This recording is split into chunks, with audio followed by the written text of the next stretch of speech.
രാവിലെ നിർത്താതെയുള്ള അലാറമണി കേട്ട് പതിയെ അത് ഓഫ് ചെയ്ത് ആയാസപ്പെട്ടവൾ കണ്ണു തുറന്നു. ഓ ഗോഡ്, ടൈം 6:30 ചാടി പിടിച്ചെഴുന്നേറ്റ് ബാത്റൂമിലേക്ക് ഓടി നല്ലൊരു കുളിപാസാക്കി തിരിച്ച് റൂമിലേക്ക് വന്നു. കണ്ണാടിക്കുമ്പിൽ നിന്ന് മുടി ചീവി ഒതുക്കി കട്ടിൽ പുതച്ച് മൂടിക്കിടന്നുറങ്ങുന്ന കെട്ടിയോനെ കണ്ടപ്പോൾ ശരിക്കും കാലിൽ നിന്ന് ദേഷ്യം ഇരച്ച് കയറുന്നുണ്ടായിരുന്നു. ഒലവരാതി കിടന്നുറങ്ങാൻ നോക്കി. പ്രേമിച്ചാണെന്നപ്പോ എന്തൊക്കെ വാഗ്ദാനായിരുന്നു.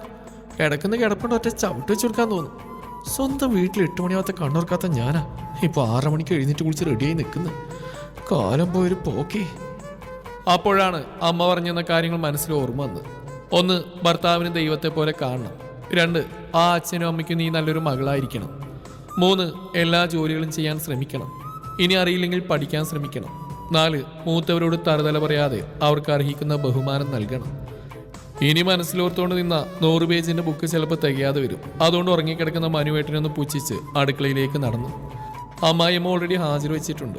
അതുകൊണ്ട് പതിയെ അമ്മക്കടുത്തേക്ക് നടന്നു നീങ്ങി. ആദ്യമായിട്ടാണ് അടുക്കള കാണുന്നത്. അതുകൊണ്ട് തന്നെ കാണാത്ത ലോകത്ത് വന്ന പോലെ തോന്നി. അമ്മയുടെ കാലിൽ തൊട്ട് അനുഗ്രഹം വാങ്ങി. ചുമ്മാ പ്രഹസനം. അമ്മ പറഞ്ഞിരുന്നു ഇങ്ങനെ ചെയ്യാൻ, അതുകൊണ്ട് ചെയ്തു, അത്രമാത്രം. അയ്യോ, ഇതെന്താ മോളെ ഈ കാണിക്കുന്നത്? എഴുന്നേൽക്ക്. പതിയെ എഴുന്നേറ്റ് അമ്മയെ നോക്കി ചിരിച്ചു. അമ്മയ്ക്ക് എന്താ ഞാൻ ചെയ്തു തരേണ്ടത്? വളരെ മാന്യതയോടെ ചോദിച്ചു. ഏയ് മോളൊന്നും ചെയ്യണ്ട, അമ്മ ചെയ്തോളല്ല. അത് പറഞ്ഞാൽ പറ്റില്ല, എനിക്ക് അടുക്കളപ്പണി എന്ന് പറഞ്ഞ ജീവനാ. അമ്മ ധൈര്യം പറഞ്ഞു. ഞാനെന്താ ചെയ്യേണ്ടത്? ചുമ്മാ ചാടക്ക് പറഞ്ഞതാ. ദൈവമേ, അറിയാൻ പാടില്ലാത്ത പണിയൊന്നും പറയല്ലേ. ആ എങ്കിൽ ആ തേങ്ങ പൊട്ടി ഞാൻ ചരുവിത്താ.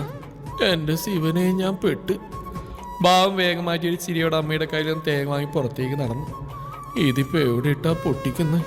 ചുറ്റൊന്ന് കണ്ണോടിച്ച് നോക്കി. അപ്പോഴാണ് അലക്കുകയിൽ കണ്ടത്. നേരെ അങ്ങോട്ട് വെച്ച് പിടിച്ചു. ഇതിലെറിഞ്ഞ് പൊട്ടിക്കാൻ കറക്റ്റായിട്ട് ഉന്നം വെച്ചെറിഞ്ഞു. കറക്റ്റായി പല പീസുകളായി തേങ്ങ പൊട്ടിച്ചു തരും. ഞാൻ അവിടെ കിടന്ന് കൈകളടിച്ച് ചാടിത്തുള്ളി. ആദ്യമായി തേങ്ങ പൊട്ടിച്ച ഒരു കുട്ടിയുടെ സന്തോഷം അത് നിങ്ങൾക്ക് പറഞ്ഞാൽ മനസ്സിലാവില്ല. പല പീസുകളായി കിടക്കുന്ന തേങ്ങ പെറുക്കിയെടുത്ത് അമ്മയ്ക്കരികിലേക്ക് ഓടി. എന്താ മോളെ ഇത്? അമ്മായിയമ്മ എന്നെ എൻ്റെ കയ്യിലിരിക്കുന്ന തേങ്ങയും മാറി മാറി നോക്കിക്കൊണ്ട് ചോദിച്ചു. അല്ല, അമ്മയിലെ പറഞ്ഞ തേങ്ങ പൊട്ടിക്കാൻ? അത് ഞാൻ ഒരു വിക്കലോടെ പറഞ്ഞു. അമ്മ കിടന്ന് ചിരിയോട് ചിരി. എൻ്റെ മോളെ, തേങ്ങ പൊട്ടിക്കുന്നത് ഇങ്ങനെയാ എന്നു പറഞ്ഞൊരു തേങ്ങ എടുത്ത് കയ്യിൽ വെച്ച് വാക്കത്തി കൊണ്ട് അതിൻ്റെ നടുഭാഗത്തായി വെട്ടി അത് കറക്റ്റായി പിളർന്ന് 2 ഭാഗങ്ങളായി. ദൈവമേ, ഇങ്ങനെയായിരുന്നു തേങ്ങ പൊട്ടിക്കുന്നത്. അതിനാണ് ഞാൻ ഈ കോപ്രായം കാണിച്ചു കൂട്ടിയത്. മനസ്സിലോർത്ത് അമ്മയെ നോക്കി നിഷ്കുഭാഗത്തോടെ നിന്നു ഞാൻ. എൻ്റെ അവസ്ഥ കണ്ട് സാധാപം തോന്നിയുണ്ടാവാം. അത് സാരമില്ലെന്ന് പറഞ്ഞ് അമ്മ അടുത്ത ജോലി തിരക്കിലായി. ഞാനും അമ്മ ചെയ്യുന്നത് നോക്കിയും കണ്ടു നിന്നു. മോളെ, ആ റൈസ് കട്ടറിങ് എടുത്തായോ? Rice cutter? Pencil cutter, wood cutter, pipe cutter എന്നൊക്കെ കേട്ടിട്ടുണ്ട്. ഈ റൈസ് കട്ടർ എന്ത് കുന്താണാവോ? തലപോഞ്ഞ ആലോചനയിൽ മുഴുകി. എന്താ മോളെ നോക്കി നിൽക്കുന്നത്? റൈസ് കട്ടറിങ് എടുക്ക്. സോറി അമ്മേ, ഞങ്ങളുടെ വീട്ടിൽ റൈസ് കട്ടർ ഉപയോഗിക്കാറില്ല. അതുകൊണ്ട് അത് എന്താണെന്ന് എനിക്കറിയില്ല. റൈസ് മുറിക്കുന്ന എന്തെങ്കിലും മെഷീനാണോ അമ്മേ? അമ്മ വീണ്ടും ചിരി തുടങ്ങി. എൻ്റെ മോളെ, അത് ചോറ് കോരുന്ന തവിയ. അയ്യേ, അതായിരുന്നോ? ഞാൻ ഒരു തോരന്നൊക്കെ ചിന്തിച്ചു കൂട്ടി. ഇനി നാറാൻ പറ്റില്ല. അമ്മ ഇങ്ങോട്ട് മാറി. ഇന്നത്തെ ബ്രേക്ക്ഫാസ്റ്റ് എൻ്റെ വകയാ. മോൾക്ക് ഫുഡ് ഉണ്ടാക്കാനൊക്കെ അറിയോ? പിന്നെ എല്ലാം അറിയാം. അമ്മ പോയി ബാക്കി പണി നോക്കിക്കോ. ഞാൻ എല്ലാം ശരിയായി കഴിയുമ്പോൾ വിളിക്കാം. തലയിൽ ഒരു തോർത്തൊക്കെ ഇട്ട് ഞാൻ വമ്പൻ പാചകം തുടങ്ങി. ഡൈനിങ് ടേബിളിൽ അച്ഛനും അമ്മേൻ്റെ കെട്ടിയനും ഹാജർ വെച്ചു റെഡിയായി ഇരിപ്പുണ്ട്. ഞാൻ തയ്യാറാക്കിയ ഭക്ഷണവുമായി അവർക്കടുത്തേക്ക് ചെന്നു. ഫുഡ് കണ്ടപാടെ കെട്ടിയോൻ കാസറോൾ ആകാംക്ഷയോടെ തുറന്നു നോക്കി. തുറന്നു കണ്ടപ്പോൾ അത്ഭുതപ്പെട്ട് എന്നെ എൻ്റെ ഫുഡിനെയും മാറി മാറി നോക്കി. ഇതെന്തോന്നാ ഈ ഉണ്ടാക്കി വെച്ചിരിക്കുന്നത്? കെട്ടിയോൻ്റെ ചോദ്യം. അയാളുടെ ചോദ്യം കേട്ട് ഞാൻ സംശയത്തോടെ കാസറോളിലേക്ക് നോക്കി. ഇത് പുട്ടല്ലേ? ചേട്ടൻ്റെ കണ്ണിനെന്ത് പറ്റി? ഇതിനെ പുട്ടെന്ന് ആരടി പറയുന്നത്? You bloody ഗ്രാമവാസി. മനസ്സിലോർത്ത് കെട്ടിയോൻ്റെ മുഖത്തേക്ക് തറപ്പിച്ച് നോക്കി. ഇത് ബെഡ്റൂമിൽ വെച്ചായിരുന്നു പറഞ്ഞതെങ്കിൽ നിങ്ങൾ കൊടുങ്ങൽ പറഞ്ഞ് പാട്ട് കേൾക്കായിരുന്നു. മനസ്സിലോർത്ത് ചിരിച്ചുകൊണ്ട് നോക്കി. കഴിക്കും മനിയേട്ടാ, സൗമ്യതയോടെ പറഞ്ഞ് പുട്ട് കോരി പ്ലേറ്റിലിട്ടു. സാധാരണ പുട്ടെന്ന് പറഞ്ഞാൽ ആ കണയുടെ രൂപത്തിലായിരിക്കും ഇരിക്കുന്നത്. ഇതിപ്പോൾ എല്ലാം പൊടിഞ്ഞു കിടക്കുന്നു. ആ പുട്ടെങ്കിൽ പുട്ട് എന്ന് പറഞ്ഞ് കെട്ടിയോൻ കറി ബൗൾ അടുത്തേക്ക് എടുത്തു. നിങ്ങൾ പുട്ട് കണയോടല്ലല്ലോ വിഴുങ്ങുന്നത്, പൊടിച്ച് കറി ഒഴിച്ചല്ലേ കഴിക്കുന്നത്. എന്നിട്ടാണ് കിടന്ന് ഡയലോഗ് അടിക്കുന്നത്. വന്ന ദേഷ്യത്തിന് പരിസരം നോക്കാൻ ഞാൻ ചോദിച്ചു. പറഞ്ഞു കഴിഞ്ഞാണ് അച്ഛനും അമ്മയും അരികിലേക്ക് നോർത്ത്. പതിയെ ഒളി കണ്ടിട്ട് അവരെ നോക്കി. അത് ശരിയാ മോള് പറഞ്ഞു. ഇതിപ്പോ നിനക്ക് പൊടിച്ച ടൈമുകളുണ്ടല്ലോ. അച്ഛനും എൻ്റെ പക്ഷം ചേർന്നു. ഇത് അച്ഛൻ എനിക്കിട്ട് താങ്ങിയതാണോ അതോ തലോടിയതാണോ? എന്തേലും ആവട്ടെ, എന്തായാലും അമ്മയച്ഛൻ നൈസാണ്. ഞാൻ പതിയെ കടലക്കറി വിളമ്പി കൊടുത്തു. കെട്ടിയവൻ അന്തം വിട്ട് നോക്കി.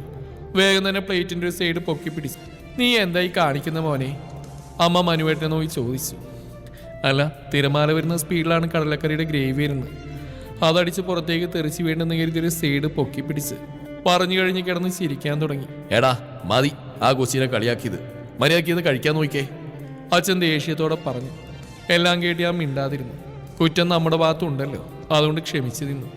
ഞാനുണ്ടാക്കിയ ഫുഡ് എടുത്ത് ടേസ്റ്റ് ചെയ്തു. സത്യം പറയാലോ, ഇത്രയും വൃത്തിയിട്ട ഭക്ഷണം ഞാൻ എൻ്റെ ജീവിതത്തിൽ കഴിച്ചിട്ടില്ല. കടലക്കറി എരിഞ്ഞിട്ട് ഒരു രക്ഷയില്ല. പുട്ട് പിന്നെ പറയും വേണ്ട.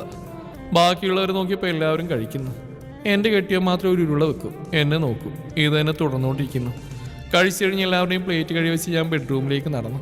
ഇനി തൽക്കാലം അടുക്കളയുടെ പടി കടക്കേണ്ടെന്ന ശബ്ദത്തോടെ ജോലിക്ക് പോകും മുന്നേ കെട്ടിയ വീണ്ടും റൂമിലേക്ക് വന്നു. താഴെ വെച്ച് നല്ല താങ്ങിട്ടിയോണ്ട് ഞാൻ വലിയ മൈൻഡാൻ പോയില്ല. ഡേ വഴക്കാണോ? പതി എൻ്റെ അടുത്ത് വന്നിരുന്ന് ചോദിച്ചു. താൻ എന്നോട് മിണ്ടണ്ട. കല്യാണം കഴിഞ്ഞ ആഴ്ച ഒന്നേ ആയിട്ടുള്ളൂ, അപ്പോഴേക്കും തുടങ്ങി എന്നെ ട്രോളാൻ. പ്രണയിച്ച് നടന്നപ്പോൾ ഞാൻ ചക്കരാത്തേൻ അങ്ങനെ എന്തൊക്കെ ആയിരുന്നല്ലോ. ഇപ്പം എന്താ ഡെയിലി വന്ന് ട്രോളാനുള്ള ഉപകരണമായോ? എത്ര അടിപൊളി ചെക്കന്മാരാ പുറകെ നടന്നിരുന്നു. അതിന് വല്ലതും കെട്ടിയാൽ മതിയായിരുന്നു. അങ്ങനെയായിരുന്നെങ്കിൽ ഞാൻ നിന്നെ കൊന്നേനെ. നീ എന്റെയാ, എന്റെ മാത്രം. കേട്ടോടി മത്തക്കണ്ണി. ആ കേട്ടു. മുഖത്തൊരുലോട് പുച്ഛം വരുത്തിയിരുന്നു. എങ്കിൽ ചേട്ടൻ പോട്ടെ മോളെ. എന്താന്ന് വെച്ചാൽ വേണ്ട. എന്ത് തരാൻ? ഞാൻ സംശയത്തോടെ മനുവേട്ടനെ നോക്കി. എന്താണെന്ന് എനിക്കറിയില്ലേ? ഇല്ല. എന്തോന്നത്? കുന്തം. ഞാൻ വർക്കിന് പോവാ, ഇനി നിന്നാ വൈകും. അപ്പോൾ ശരി മുത്തേ. പതിയെ ബാഗും എടുത്ത് ഡോറിനടുത്തേക്ക് നടന്നു. പിന്നെ ഒന്ന് തിരിഞ്ഞു നോക്കി. അതെ, തൽക്കാലം അടുക്കളയിൽ കയറണ്ട, ജീവനിൽ കൊതികളോട് പറഞ്ഞ എന്ന് പറഞ്ഞ് കള്ളച്ചിരിയോടെ ഇറങ്ങിപ്പോയി. കുറച്ച് സമയത്തിന് ശേഷം ഞാൻ വീണ്ടും അടുക്കളയിലേക്ക് ചെന്നു. മോൾക്ക് സങ്കടമായോ അവൻ കളിയാക്കിയതിൽ? ഏയ് ഇല്ലമ്മ, എനിക്കിതൊക്കെ ശീലായതാണ്. അവൻ ചുമ്മാ പറഞ്ഞ അതൊക്കെ. ഭക്ഷണം നല്ലതായിരുന്നു കേട്ടോ. മോളെ കെട്ടണമെന്ന് പറഞ്ഞ് കയറ് പൊട്ടിച്ചടന്ന ചെക്കനാ അത്. മോളെന്ന് പറഞ്ഞാൽ ജീവനാവന്. കേട്ടപ്പോൾ സത്യം പറഞ്ഞാൽ സങ്കടമാണോ സന്തോഷമാണോ വന്നതെന്ന് അറിയില്ല. കണ്ണിൽ നിന്നും കണ്ണുനീർത്തുള്ളികൾ ഒലിച്ചിറങ്ങി. പതിയെ എൻ്റെ തലയിൽ തടവിക്കൊണ്ട് അമ്മ പറഞ്ഞു. അമ്മയും ആദ്യം ഇങ്ങനെ തന്നെ ആയിരുന്നു. ഒന്നും പാചകം ചെയ്യാൻ അറിയില്ലാഞ്ഞു. പിന്നെ ഇവിടെ വെച്ചെല്ലാം പഠിച്ചത്. അമ്മയ്ക്ക് മോളോട് ഒന്നേ പറയാനുള്ളൂ, നമ്മൾ നമ്മളായിട്ട് ജീവിക്കുന്ന എപ്പോഴും നല്ലത്. അറിയില്ലെന്ന് പറയുന്നത് ഒരിക്കലും ഒരു തെറ്റല്ല.